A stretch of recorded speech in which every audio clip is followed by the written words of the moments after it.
Jangan ajak orang macam ni pergi beraya sebab dengan dia semua benda tak kena. Nak cerita ni.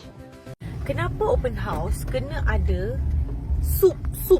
Bihun sup, kuih tiaw sup. Tular satu video tunjuk seorang perempuan membebel pasal menu open house. Dari awal masuk kereta sampai habis, semua dia nak komen.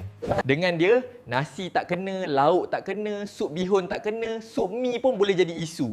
Memang jenis audit menu raya. Yang buat ramai terhibur, cara dia komplain tu bukan marah sangat pun, tapi jenis pasif agresif sampai terus rasa kelakar. Ramai netizen mesti kenal spesies macam ni. Pergi beraya bukan nak enjoy, tapi macam datang buat review penuh satu rumah.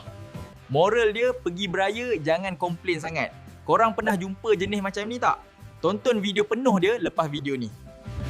Kenapa open house kena ada sup?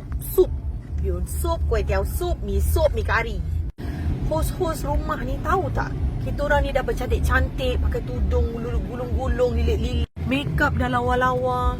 Apa semua dah on. Lepas tu bila nak makan tu menjeje-jeje lah dekat sini-sini, dekat tudung, mereceh-receh kuih. Boleh tak tukar menu yang bukan berasaskan kuah?